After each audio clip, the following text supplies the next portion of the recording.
hidratos de carbono. ¿Por qué? Porque son la fuente de energía. Entonces tenemos nuestros porcentajes. Miren, 65%. Vaya. Dame mi celular. Aquí, aquí está. Así. Entonces, el 25% ahí tiene de proteínas y apenas un 10% de grasa, para que no se me olvide. ¿Ya? Ahí están las fotos de las personas que estoy viendo sin cámaras. Después no se quejen, joven, no me digan, porque estoy reprobado. Lía Quiroz también está en la misma situación.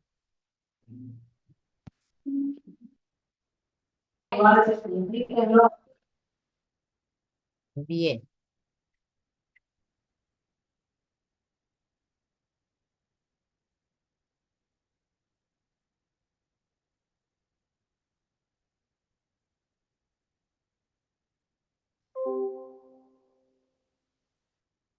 vamos a ver.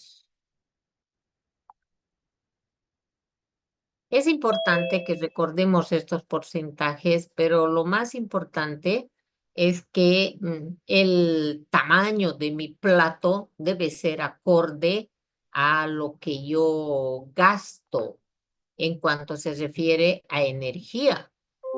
Yo soy una persona sedentaria, va a ser diferente a que yo sea albañil o a que yo esté barriendo las calles. Por favor, el plato debía ser pequeño, pero es todo a la inversa, ¿no? El albañil tiene plato pequeño y la persona que no hace ejercicios come bastante. Entonces, hay que ir educando a nuestra familia, posteriormente a los pacientes. Es importante recordar que los alimentos reguladores son aquellos que están representados por verduras y frutas. Debe insistir usted en que en su casa debe haber esas verduras y frutas. ¿Por qué? Porque son los que aumentan el volumen del bolo fecal y con ello se evita el estreñimiento. Con ello se evita el cáncer. Una cosa atrae a la otra o es consecuencia a la otra. Entonces la gente con mucha frecuencia en nuestro medio se estriñe y ¿qué es lo que hace? Lamentablemente empieza a consumir fármacos laxantes. Como le hace efecto, empieza y sigue consumiendo. Y llegará un momento en que no le va a hacer efecto. ¿Qué va a salir si no entra? Lo que debe entrar por la boca. ¿M? Entonces ustedes cuando estén haciendo el internado van a ser expertos en eso, en extraer fecalomas, en extraer esos fecales que están completamente secos. Entonces mejor vayamos educando a la gente, ¿no? La palabra que aquí ven, xenobióticos, ¿sí? Bióticos, extraño a mi vida, extraño a todo mi cuerpo, eso significa xenobióticos. ¿Qué son xenobióticos? Los alimentos, plaguicidas. Bien, aquí estamos analizando en este párrafo la siguiente idea. Los xenobióticos, la mayoría son biotransformados en nuestro cuerpo por las reacciones químicas, pero no todos, pero no todos. Así tenemos a la nistatina, que es un medicamento para los hongos que ingresa por la boca y vuelve a salir, pero sin experimentar ningún cambio. Entonces, no todo lo que entra por la boca va a ser metabolizado. Esa idea hay que manejarla, ¿no? Otra idea. Otros xenobióticos como las grasas, los medicamentos liposolubles, se almacenan en nuestra grasa. Por ello debemos evitar la materia, los alimentos grasos, porque en su seno están llevando sustancias dañinas, a las que en conjunto denominamos tóxicos. Cuando la gente pide un churrasco, ay, deme el gordito. ¿Qué está pidiendo? Deme tóxico, peligroso, liposoluble. ¿Sí? ¿Y por qué es peligroso? Porque se almacenan. ¿Y por qué se almacenan? Porque no pueden ser metabolizados. ¿Sí? Ingresan, van a nuestro hígado y el hígado no puede convertirlo en hidrosoluble. Esa es la clave. ¿Sí? ¿Y dónde se lleva a cabo el metabolismo? Principalmente en este famoso organelo, retículo endoplasmático liso. Recuerde que tenemos el retículo endoplasmático rugoso, donde se encuentran los ribosomas. Pero en este se encuentran los microsomas, cuerpos pequeños. ¿Qué tienen los microsomas? Citocromos. Los citocromos son conjunto de enzimas. Entonces, estas enzimas llevan adelante la biotransformación de los xenobióticos. Es muy importante este retículo endoplasmático liso. Según Harper, 50% de todas las reacciones de biotransformación se llevan a cabo en este compartimiento. Miren la importancia. Ahora bien, todo lo extraño que entra a mi sangre, absorbido, ¿qué significa? Que llegue a la sangre, ¿sí? Todo lo que llega a la sangre puede ser biotransformado. ¿Para qué? Para que sea hidrosoluble. ¿Por qué necesito que sea hidro? Para que pueda viajar en el agua de la orina. Si no es hidrosoluble, no puede ser eliminado por orina y se va a almacenar. ¿Dónde? En nuestra grasa. ¿Dónde tenemos grasa? En el tejido graso, pero lo más preocupante es que hay grasa en el sistema nervioso central. Entonces, lo que tú vas comiendo se va a ir almacenando en tu sistema nervioso central. ¿Por qué debo estudiar bioquímica? Tema 3. Tema 3. Y para ello, miren, en este párrafo se indica que hay una diferencia en cuanto a cómo se abordaba el tratamiento de las enfermedades. Antes se caracterizaba por ser muy invasivo. Acuérdense que cuando la gente tenía fiebre, han debido ver en películas, cuando la gente tenía algún dolor, entonces, ¿qué le hacían? Entre otras cosas, sangrías para que se salga el mal. A lo mejor el pobre estaba anémico y le sangraban. Cuando tenía dolor de algún dedo, le cortaban el dedo, o más bien, si le dolía el dedo del pie, le cortaban el dedo de la mano, para que de esta manera se distraiga el sistema nervioso y ya no sienta el dolor de la rodilla y sino de lo que se le estaba cortando. Entonces, en la antigüedad, los tratamientos eran invasivos, todo inyectable, amputación, extracción de útero. En la actualidad es cada vez menos invasivo y lo que se intenta es abordar la causa de las patologías desde el punto de vista de las moléculas. Por ello nace esta especialidad, la medicina ortomolecular. Orto significa equilibrio, jóvenes. Entonces, esta especialidad indica que si nuestras moléculas, como por ejemplo el oxígeno, la glucosa, los ácidos grasos, la bilirrubina, el piruvato, la hormona del crecimiento, si todo eso estuviera en equilibrio, tuviéramos salud. Ese es el enfoque, ese es el fundamento. Entonces, tenemos aquí exponentes en Bolivia como el doctor Andrés Zapata. Este es un seguidor discípulos de Linus Pauling. Linus Pauling. Ok. Van a leer, por favor. Linus Pauling. Estos son grandes médicos con doctorado en bioquímica que han trabajado mucho en las moléculas. Y Linus Pauling ha demostrado que si todo lo tuviéramos como Dios lo había diseñado, no estuviéramos enfermos y no necesitaríamos de estos métodos invasivos. Entonces, solamente se necesita determinar qué molécula está disminuida o aumentada para administrarle a ese enfermo. ¿Mm?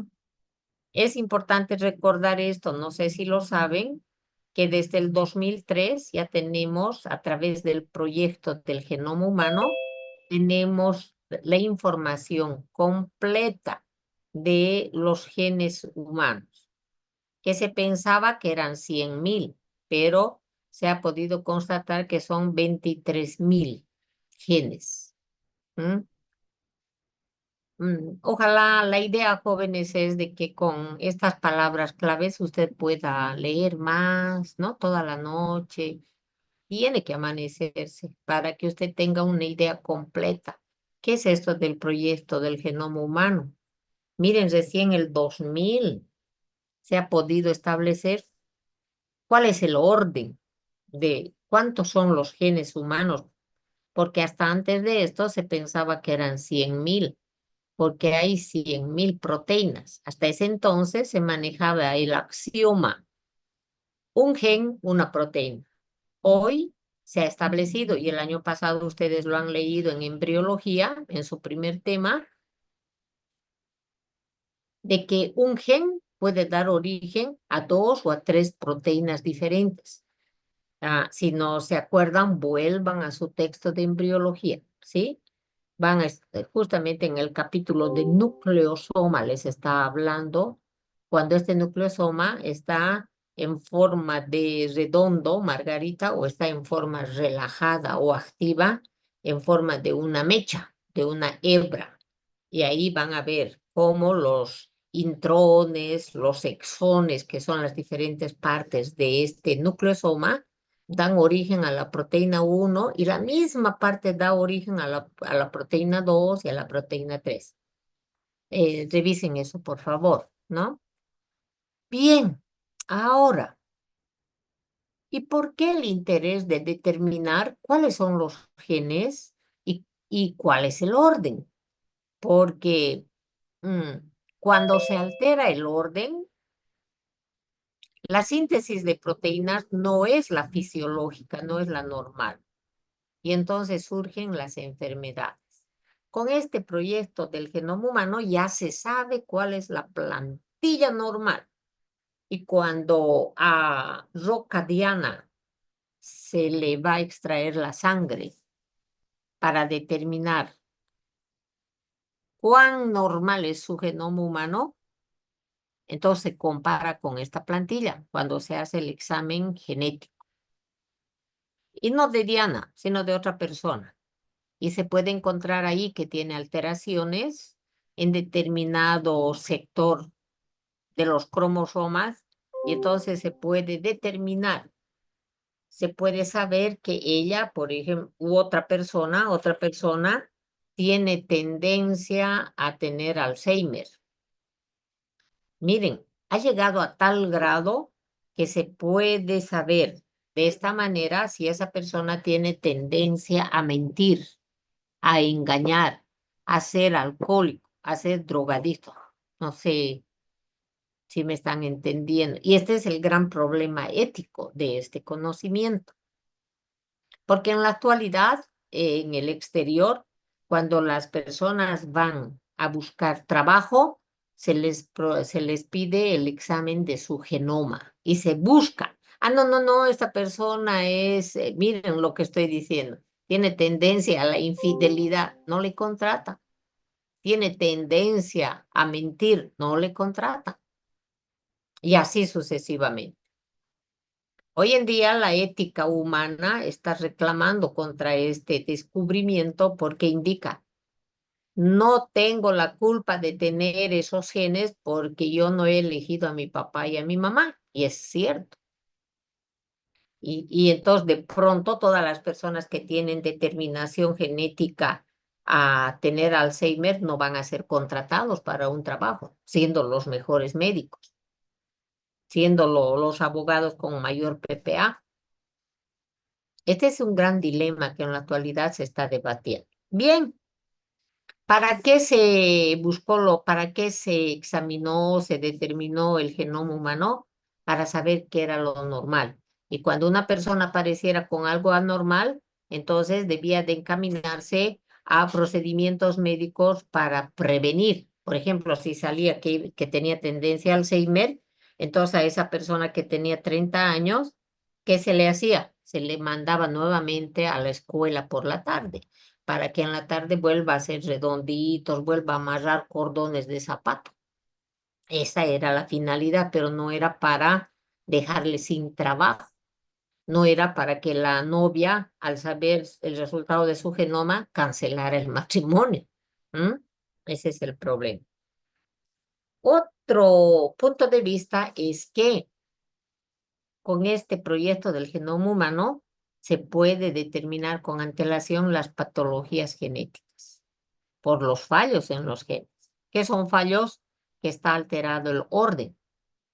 ¿Y qué cosa puede alterar el orden? Factores físicos, como las radiaciones, factores químicos, como los elementos y sustancias químicas, o también los agentes biológicos, como los virus. ¿Mm? Bueno, entonces, estas enfermedades pueden deberse a que hay fallos en los genes o en sectores más grandes del cromosoma. Recuerde que el gen es parte del cromosoma, no al revés, ¿no? Y aquí tienen entonces unas cuantas enfermedades donde este, por ejemplo, está relacionado con este cromosoma. Ustedes saben que tenemos 23 pares de cromosomas. 1, 2, 3. Entonces, recuerden también que nuestros cromosomas van de parejita, ¿no es cierto? XX, XY, de parejita. Y también saben ustedes que pueden haber fallos, tanto en número como en estructura. Saben también que ahí pueden venir esto que está aquí, las trisomías o las monosomías. Entonces, cuando se ha determinado que hay fallos en este cromosoma, en cuanto se refiere a este sector de la citosina adenina guanina, no importa todavía si no se hagan lío, ¿no? Lo que tienen que saber de esto es que yo tengo que aprender bioquímica para que pueda entender esto, que en la actualidad hay el examen del genoma humano y que a través de este, con el bebé dentro de la madre, ya se pueden hacer estos exámenes y poder determinar si ese bebé, ese feto, viene con algún fallo.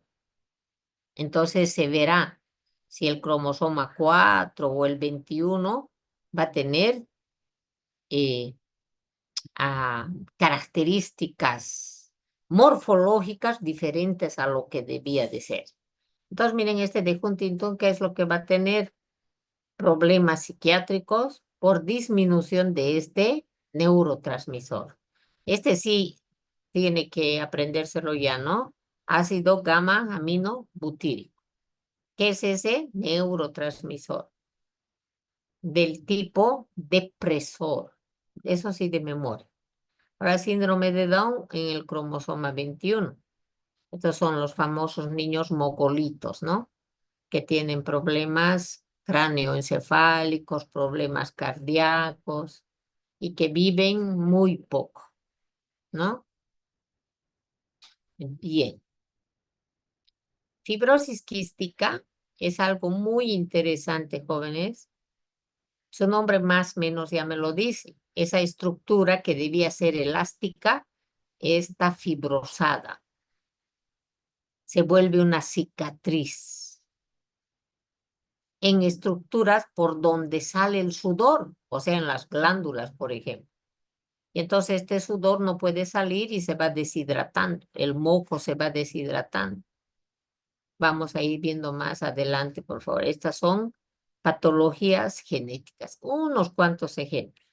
Esta distrofia de Duchenne, el niño no puede pararse, por ello que van a aprender en pediatría que el niño que nace tiene que ser observado por el control de niño sano. No es necesario que el niño esté enfermo para que vaya al médico. Cada mes debe de ir a su control de niño sano.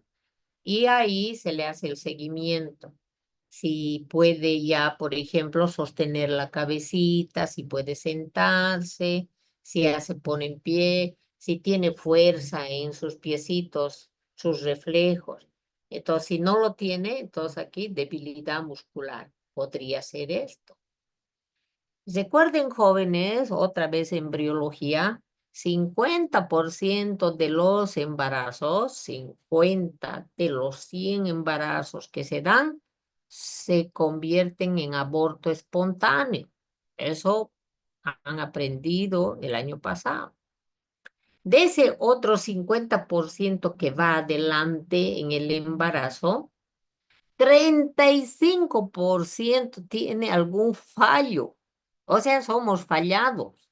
Solamente que esos fallos van a ser un poco visibles, medianamente visibles o muy visibles. Es espantoso. Primero que somos ganadores, 50%. Ahora, todos ustedes se van a mirar, pueden tener 3 pezones, pueden tener 4 pezones, el otro tiene 6 deditos, tenemos o un quistecito aquí en el trago, en esta parte del pabellón auricular, ¿sí? Todos tenemos, bueno, no todos, ese 35%, ¿no? Anemia falciforme. Cuando me habla de anemia, yo ya tengo que ver esto. A significa sin, hemia, sangre. Es un poco difícil que no haya sangre. No, su etimología no es muy exacta de esta palabra. Sin embargo, debo aceptar de que hay una disminución. ¿De qué? De los glóbulos rojos, que en este caso tienen la forma de media luna. Sí, hay que acordarse esto. ¿Y por qué será? Porque hay fallos en el cromosoma 11, donde se sustituye este aminoácido, ácido glutámico, por este otro aminoácido, la valina, en la cadena beta. Recuerde que la hemoglobina tiene 2 cadenas alfa y 2 cadenas beta. Y en la beta sí o sí debe haber ácido glutámico, que tiene 5 carbonos, 2 carboxilos, ya vamos a ver más adelante, y es sustituido por estos fallos. Entonces, ¿qué resulta? Que esta valina es menos polar que este otro y por ello precipita esa parte de la hemoglobina. Por lo tanto, la hemoglobina va a tener una forma diferente, ¿sí? ¿Y qué va a pasar? Que va a haber lisis, se va a romper ese glóbulo rojo. Alzheimer, hemos estado hablando, ¿no? 1, 14, 21, pérdida de la memoria, pérdida del conocimiento. Todos tenemos esa posibilidad de tener demencia senil precoz. Solamente dependerá de los factores para que se manifieste o no, ¿no? Entonces, en esta tabla, ¿qué es lo que vemos?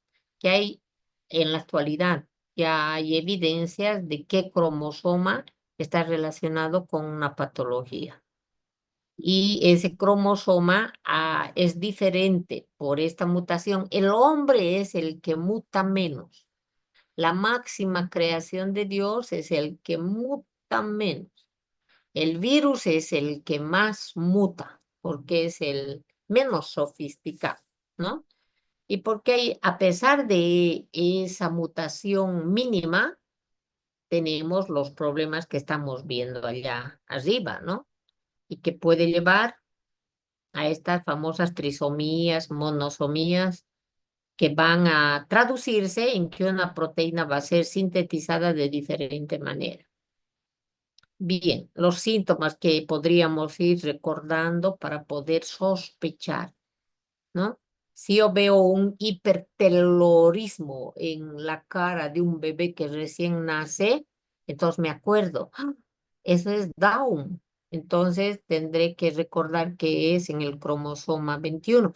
Pero como médico, solo con mi olfato no podría yo diagnosticar. Tiene que haber un examen genético para que se corrobore, ¿no? Bien. Hetero quiere decir diferente, diferencia en los genes, ¿no?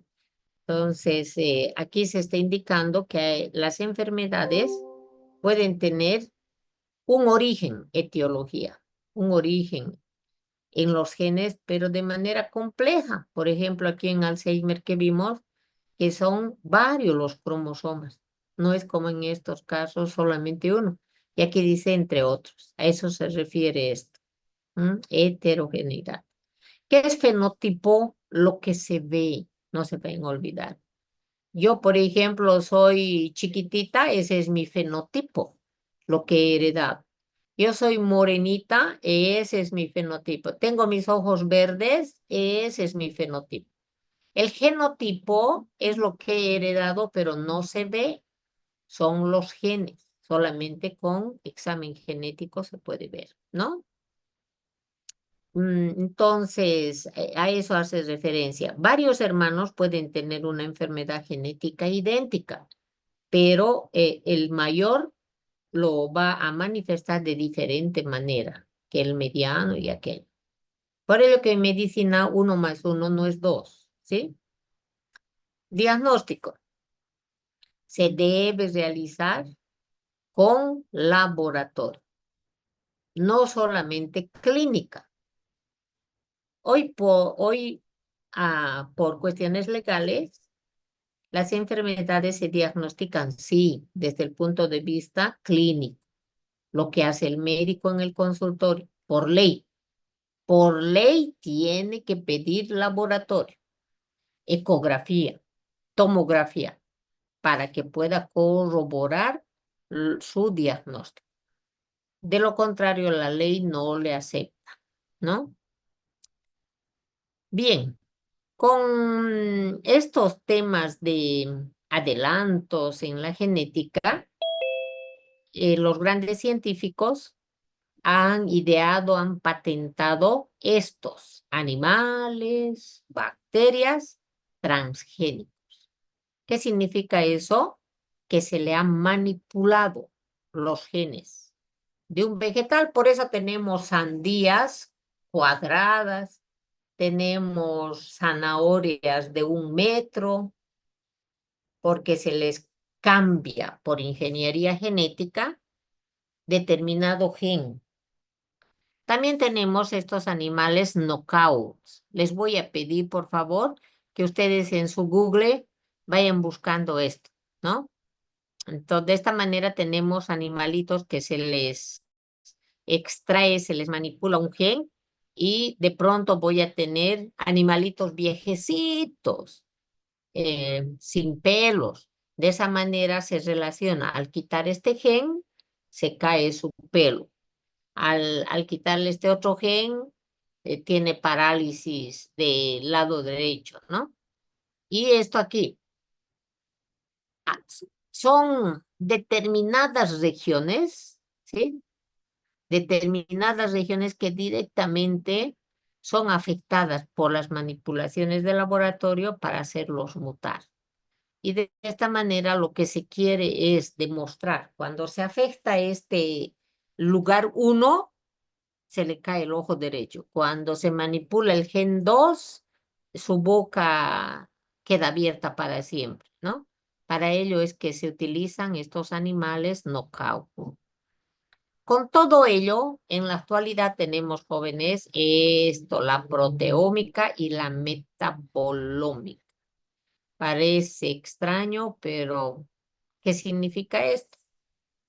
Que en la actualidad en bioquímica se van desarrollando estos capítulos, estas especialidades, donde se quiere relacionar el conocimiento de las proteínas con determinada enfermedad.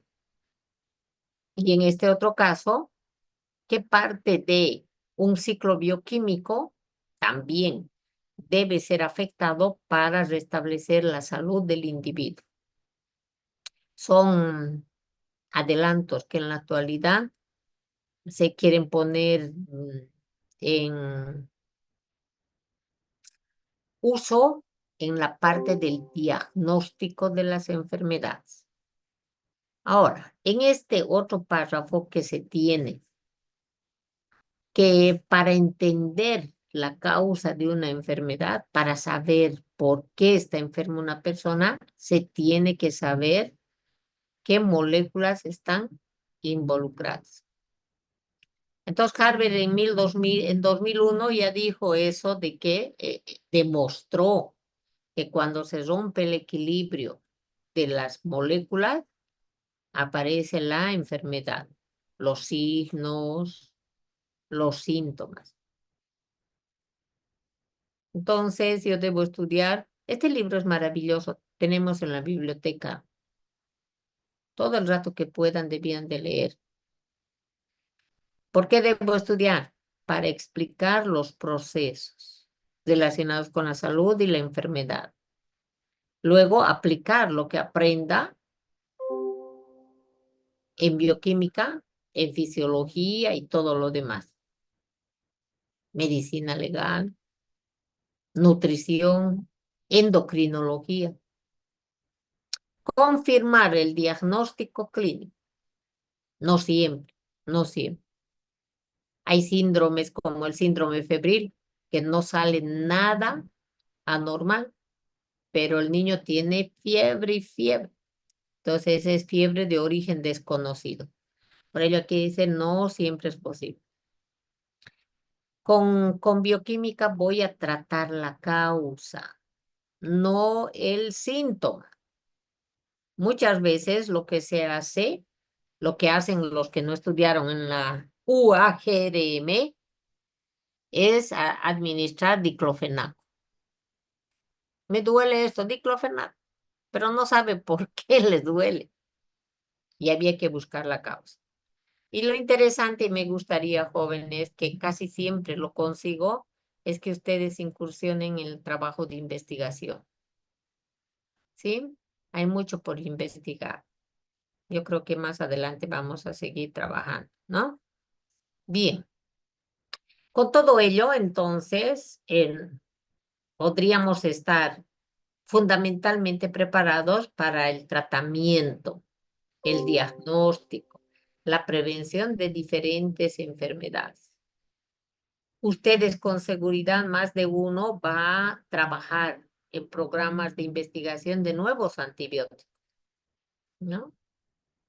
O también tal vez le guste más la industria y con estos conocimientos usted puede ser parte de aquel. Bien, vamos a ir. Esta tarea, por favor, sáquenle una fotito, aunque está grabándose, ¿no? Debe leer bibliografía y preparar una tabla. Ya es la segunda tarea. Ayer solo una compañera me preguntó mi tarea. Vaya preparando su tarea. Tal vez una clase, solamente una clase me voy a dedicar, presente su tarea, uno por uno lo voy a llamar, ¿ya? Una tablita. Entonces, ¿qué va a poner ahí en una columna? Paciente Berlín. Y lea de qué se trata, ¿sí? Ya están viendo aquí, este paciente Berlín es el primero que se curó de VIH. Este es el segundo, este es el tercero y cuarto. Voy a volver a revisar, tal vez ya tenemos quinto y sexto, pero lo que quiero es que le entienda cómo es este fenómeno, ¿sí? Ahora no vamos a salir, si se corta volvemos, jóvenes, no vamos a salir con la idea de que todo el mundo ahora se olvide de sus aspectos de bioseguridad y me contagio con VIH porque ya tengo tratamiento. No, no se trata.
también se utiliza el término de trazos o trazas. Bien, entonces podríamos diferenciar en macro o en micro. O también otro criterio es, el cuerpo humano está conformado por agentes orgánicos y también los inorgánicos.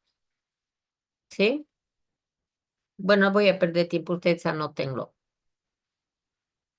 ¿Qué son elementos biógenos? Elemento significa soltero. Siempre se confunde. ¿Mm?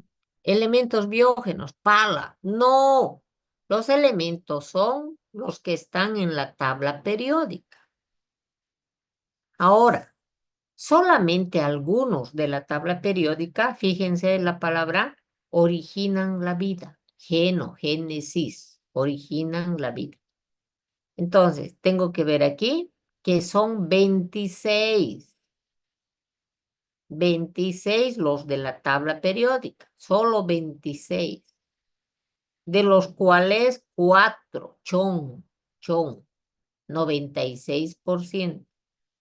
8, que es el 3%, todos estos de memoria, por favor, sodio, potasio. Y 14, ya no 8, que es el 0,4%, manganeso, yodo. Eso hay que memorizar. Molibdeno. Aquí está el molibdeno, Mb. Elementos biógenos, los primarios también podría enfocarlos así. Chon, P, calcio. Es importante recordar que en la Tierra el 21% de toda la Tierra está relacionado con compuestos de silicio. ¿Qué es el silicio? La arena. La arena. Los oligoelementos, los que están en trastos, yoduro, flúor. El carbono tiene una gran cantidad de compuestos, forma parte de una gran cantidad de compuestos, por ello que da origen a la química orgánica. ¿Qué es la química orgánica? La que estudia todos los compuestos químicos que tienen carbono en su composición. Este es un concepto fundamental para el resto de nuestra materia. Entonces, lo que acabo de indicar, 96, 3,6, 0,4, en forma de tabla, ¿no? Aquí debía estar como chon, ¿no? Pero el oxígeno va a estar en mayor cantidad, sus compuestos, por ello va en primer lugar. No es por capricho, ¿no? El molibdeno y lo que llama la atención aquí, el fósforo, por eso que se lo puse en un tamaño más grande. Creo que más adelante tengo algunos, sí. Entonces, ¿qué son compuestos orgánicos? No son solteros, ¿sí? Cuando son solteros se pone elementos. No podrían haber elementos orgánicos. En el examen me ponen los elementos orgánicos. No hay elementos orgánicos. Compuestos son aquellos que tienen en su composición carbono. Para nosotros, en medicina nos interesa esto, palabras, proteínas y todo lo demás. Bien, cuando estamos hablando de compuestos orgánicos, aquellos que tienen carbono, yo tengo que aceptar que estos se caracterizan porque tienen grupo funcional, así se llama. Ahora, este grupo funcional puede ser de dos características, que tienen nitrógeno y que tienen oxígeno, dos categorías. Los que tienen nitrógeno, entonces, amina y amida. La diferencia es que tiene oxígeno, tiene oxígeno. El compuesto súper importante es urea. Urea. ¿Qué es la urea? compuesto químico orgánico endógeno que resulta del metabolismo de las proteínas y que tiene como grupo funcional la amida.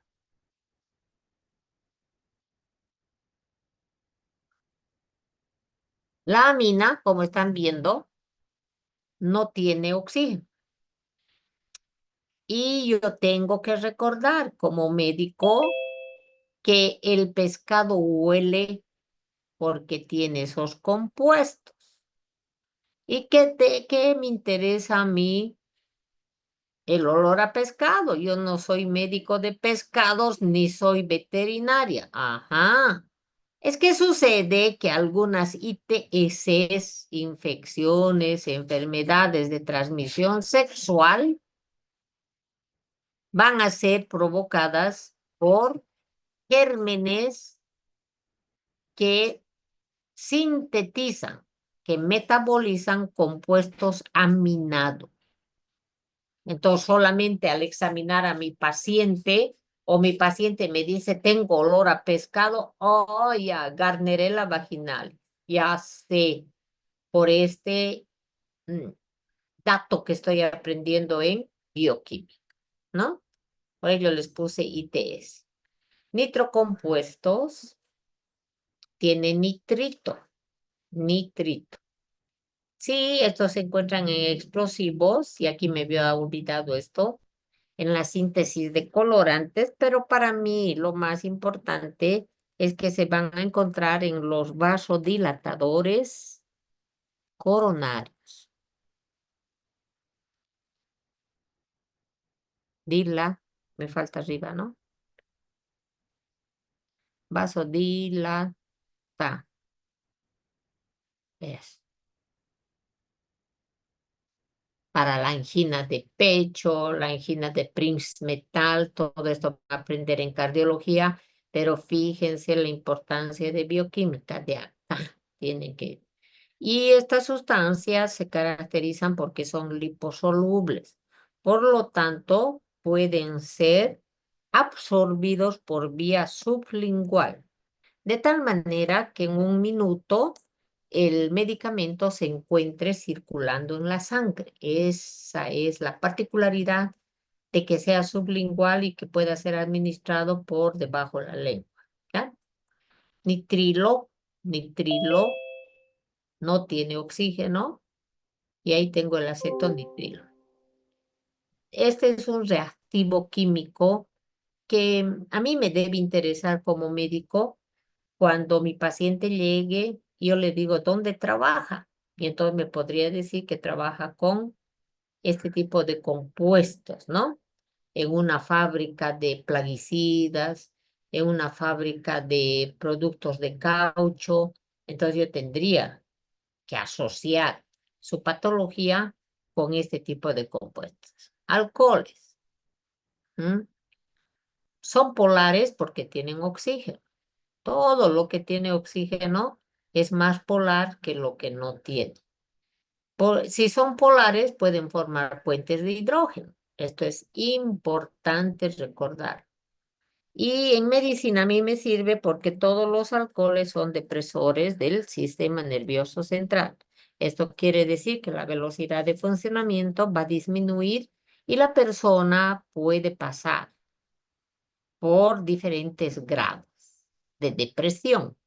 Una de ellas que va a afectar solamente la corteza.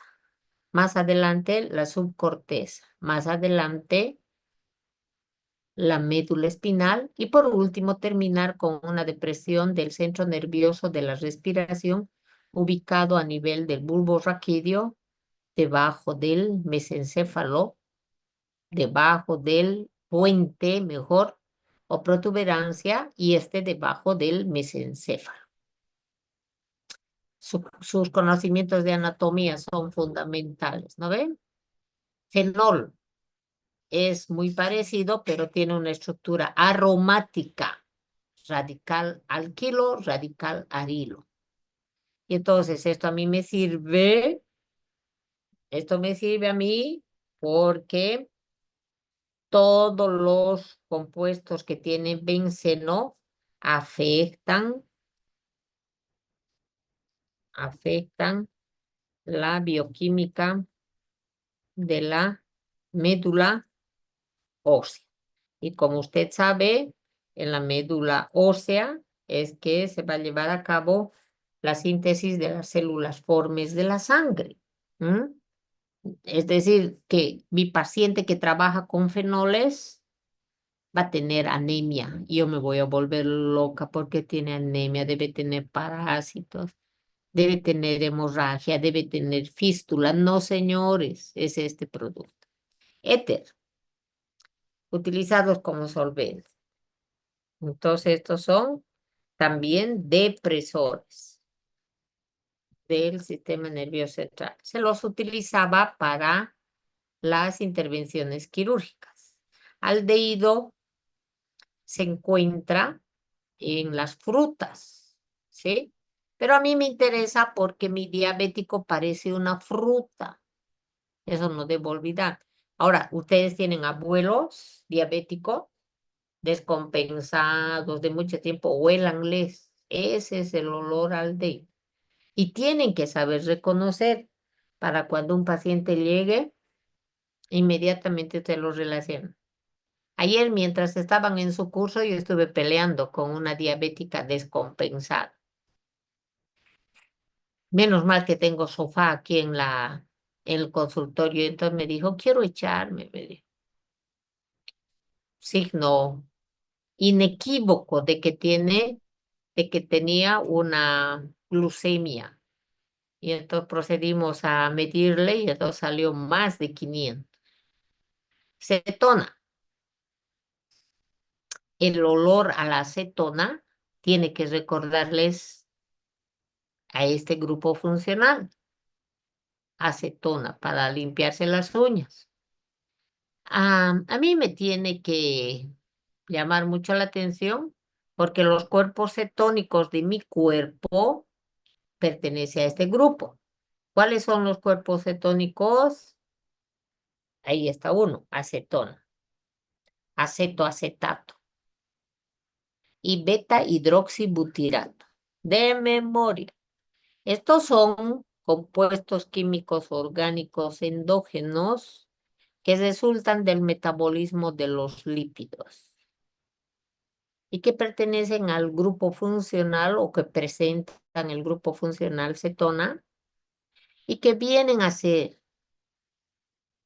la materia necesaria para dar energía a nuestro cerebro y a el corazón. ¡Qué maravilloso! ¿Usted tiene cuerpo cetónico? Sí. De tal manera que cuando necesite su cerebro o su corazón, no va a buscar glucosa, sino directamente cuerpos cetónicos. Los diabéticos o los que están en en ayuno extremo, llegan a tener cuerpos cetónicos en mayor concentración, lo que va a provocarle una acidosis metabólica, porque estos tienen pH ácido. Ácido carboxílico. Aquí tenemos el vinagre, ácido acético,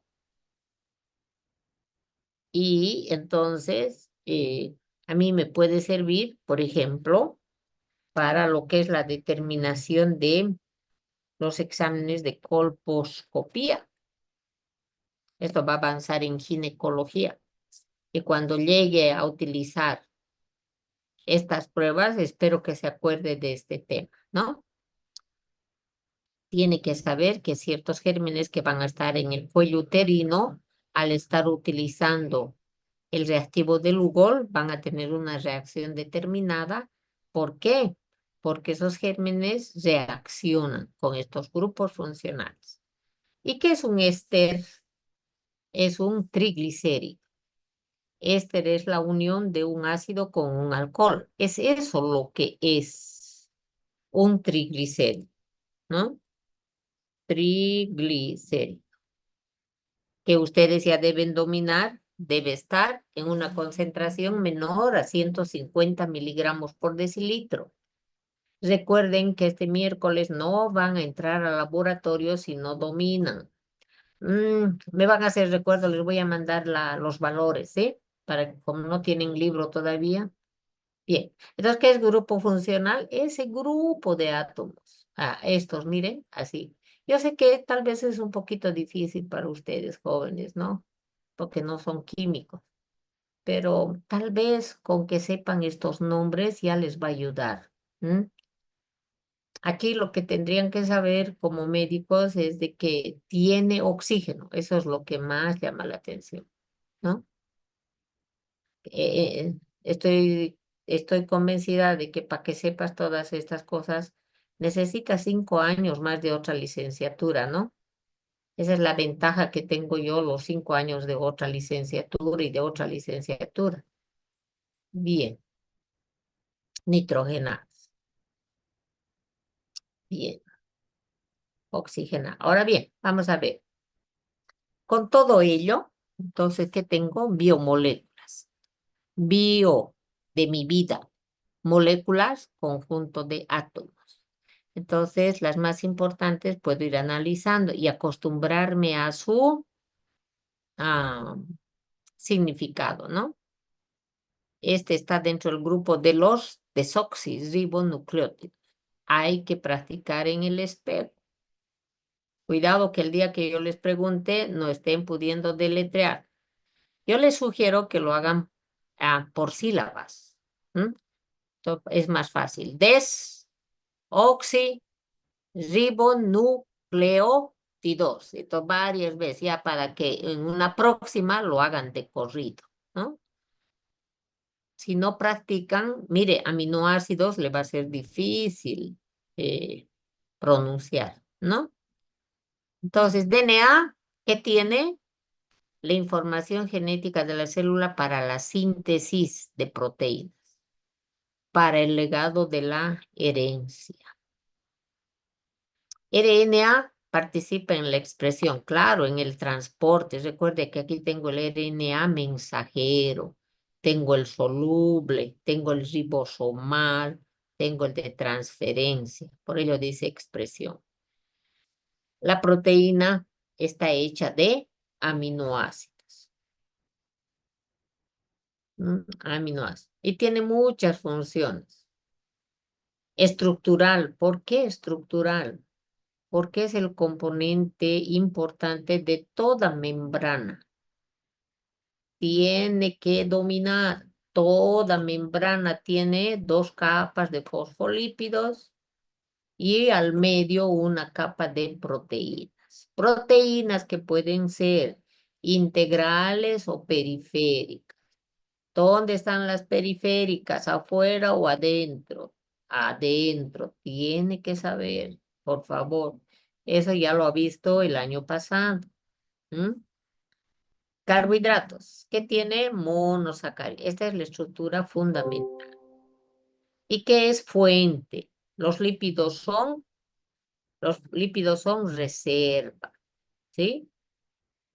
Reserva. Lo más importante del lípido es que es reserva de energía y este es fuente. Ahora, fíjense, aquí dice fuente y reserva, y aquí dice reserva y fuente, pero lo más importante aquí es fuente y aquí es reserva. Esto es importante entenderlo, porque cuando una persona entra en déficit alimentario porque está enfermo, primero pierde su glucógeno, su pancita, su petaquita de su hepatomegalia.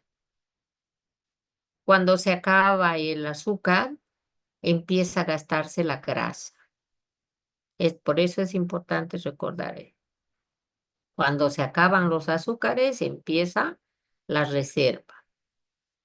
Y el enfermo no se cura, sigue con una enfermedad crónico-degenerativa. Entonces, ¿qué hace el cuerpo? Recién echa mano de las proteínas. Y entonces mi paciente estará como piel y huesos. Bien. Inorgánicos, no tiene carbono. El más importante, agua. y los electrolitos, calcio, potasio.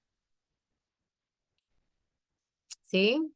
Ya los hemos visto arriba, que tengo 8, 14 y en total 26 elementos. Estos agentes químicos que tenemos en el cuerpo deben encontrarse en cierto, en cantidades normales. ¿Pero por qué está entre paréntesis?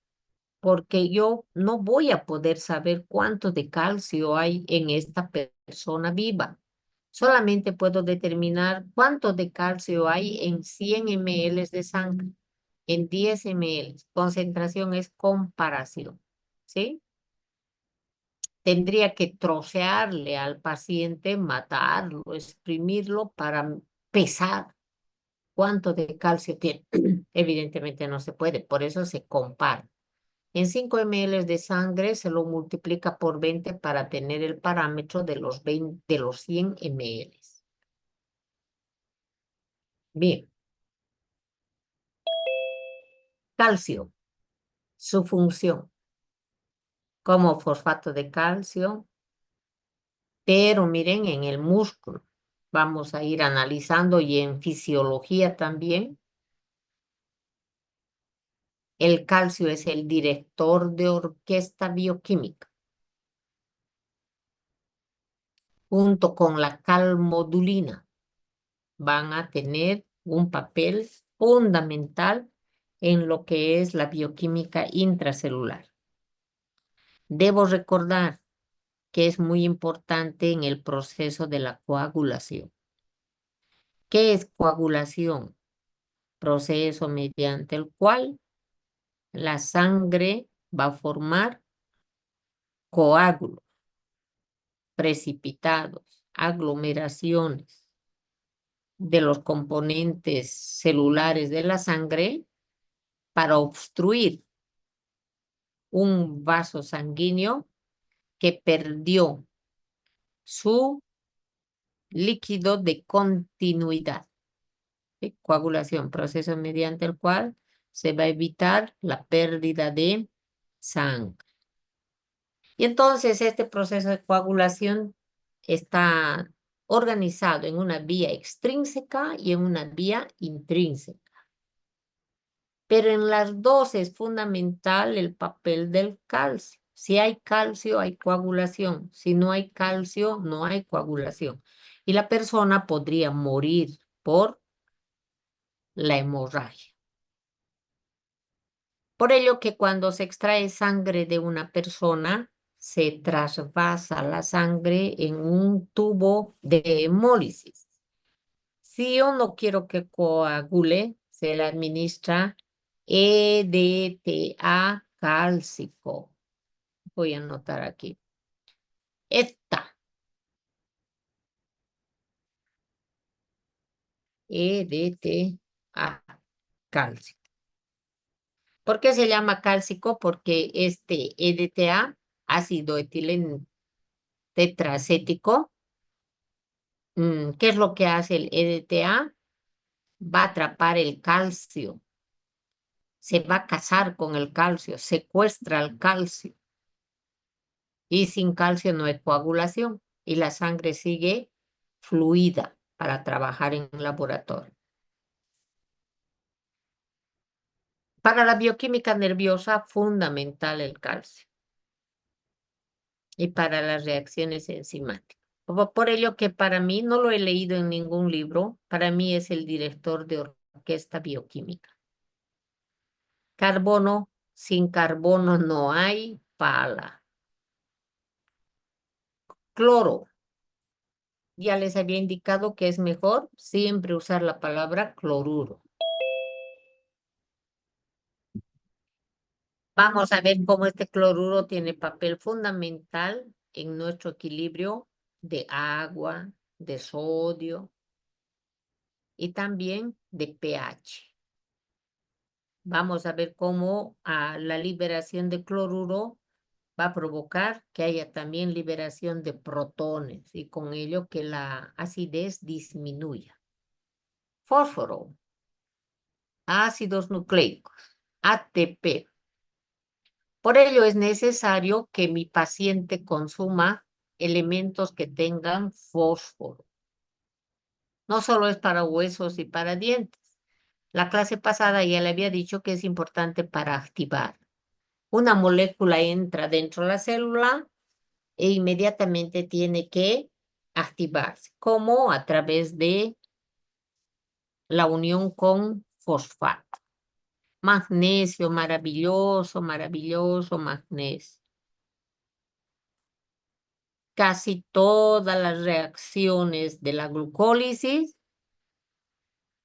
tienen enzimas que tienen como ayudante al magnesio.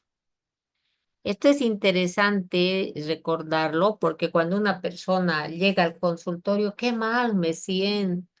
Ah, ya, excelente, suero con magnesio o tome Magnatil y entenderán que entonces la glucólisis va a ser más eficiente, va a sintetizar más ATP y la persona que va a decir, me siento bien, solamente aceleramos su glucólisis. Aquí voy a anotar el Magnatil, ¿sí? Su tarea es buscar qué es el Magnatil cálcico. Traten de buscar alguna amiga, una doctora farmacéutica para que pueda mostrarles medicamento. O ahora con el Google es mucho más ventajoso, ¿no? Magnatil cálcico. A mí varias personas siempre me han preguntado y me preguntan, doctora, ¿cuántos Magnatiles toma al día? No tomo ninguno, ¿no? Porque ustedes también pueden tomar, pero la primera vez es como un Alka-Seltzer este. La primera vez tomen solamente la cuarta parte de la tableta por la mañana, a las 11 de la mañana. Van a ver cómo van a estar. En quinta van a caminar o en cuarta de velocidad, no en primera. No te hace daño, no es habituante. Yo tomo Magnatil en la noche. El magnesio se debe tomar en la noche, pero en este caso del Magnatil cálcico en la mañana. Nitrógeno. Miren, miren, miren. Proteínas y ADN y ARN. ¿Dónde está el nitrógeno? En las proteínas de la carne de vaca, de cordero. Potasio, bomba de sodio y potasio. El año pasado, en histología, han avanzado esta bomba. Tienen que repasar. Para fisiología es muy necesario. ¿Ah? Sodio, lo mismo que el potasio. Lo que tengo que aceptar, que el sodio abunda afuera y el potasio adentro. ¿Para qué? Para que se cree, para que se dé el gradiente de concentración. ¿Qué es gradiente? Diferencia. Es esto lo que nos mantiene con vida. Recuerden que ya han leído el año pasado en histología que la señorita ATPasa, sodio barra potasio, se fosforila para sacar sodio y se desfosforila para meter potasio. Eso ya han avanzado. Y para esto, claro, se necesita que haya ATP. El ATP tiene que lisarse, romperse para dar ATP, ADP y fosfato. Ese fosfato que va a fosforilar a la señorita. ATPasa, sodio barra potasio. Es importante que den vueltas a la bomba de sodio y potasio porque fisiología es solamente bomba de sodio y potasio. Hierro, para todo lo que saben, pero citocromos, no pueden olvidarse. ¿Qué son citocromos? Ya les había dicho al comenzar la clase, conjunto de enzimas. Muy importante estos citocromos en el retículo endoplasmático liso, pero también en la membrana interna de las mitocondrias, donde tenemos a estos citocromos en complejos. Vamos a ver eso más adelante. Yodo, T3, triiodotironina, tetraiodotironina o tiroxina. Estas para mí son las hormonas metiches. En todos los ciclos metabólicos están metidas. Claro, acelerando. Gracias a estas no somos obesas. Gracias a estas no somos chapacas. ¿Sí? Estamos acelerados. Zinc, maravilloso, maravilloso. Este es uno de los oligoelementos muy importantes, por ello que nuestro sistema de salud en Bolivia regala sulfato de zinc a los niños menores de 5 años. ¿Por qué? Porque es importante para el metabolismo de ácidos nucleicos. En los ácidos nucleicos lo que van a hacer es permitir que haya buena síntesis de proteínas. Por ello que el niño que está sintetizando proteínas para crecer necesita bastante zinc. Un niño se cae, se excoria, su piel necesita reparar. Un niño come tantos alimentos con agentes patológicos, con bacterias, con parásitos, que destrozan el epitelio intestinal. Para eso necesito zinc. Por ello que van a escuchar, ¿tiene diarrea? Sí. ¿Tiene resfrío? Sí. ¿Tiene heridas? Sí. Por esto que estamos analizando. Cobre para esta citocromo que se encuentra en la membrana interna de las mitocondrias. Selenio, maravilloso, parte de la glutatión peroxidasa. Yo tengo que recordar a partir de hoy que el glutatión es un compuesto químico orgánico endógeno que resulta de la unión de 3 aminoácidos que son el ácido glutámico, cisteína y glicina. En ese orden, no sirve en otro orden. Ácido glutámico, cisteína y glicina. Este es mi antídoto natural. Combate contra todos los radicales libres que son los enemigos de nuestro cuerpo. Muchos medicamentos se biotransforman en radicales libres. Muchos alimentos se convierten en radicales. ¿Quién nos salva? Glutatión. ¿Sí? Y para que este glutatión va a ser parte de esta enzima.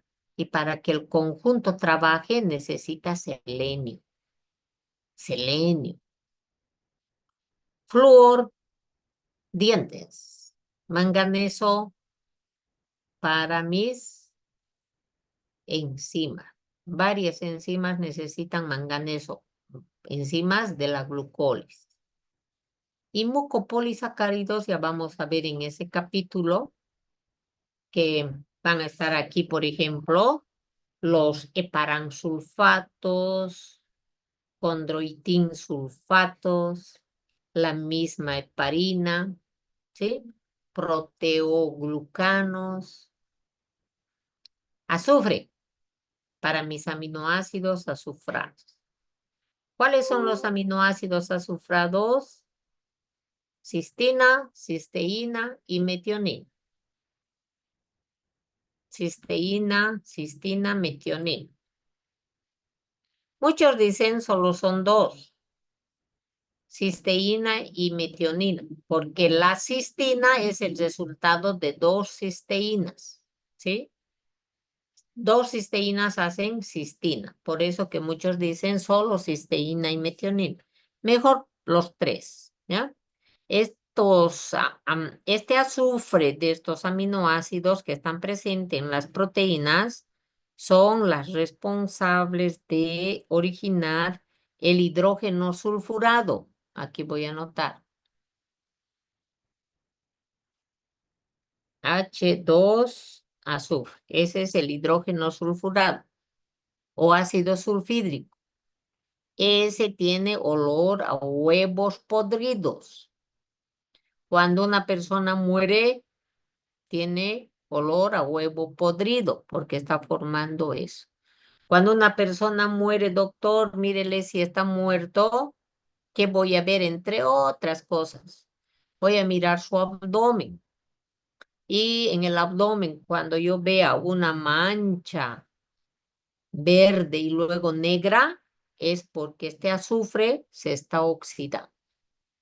¿Sí?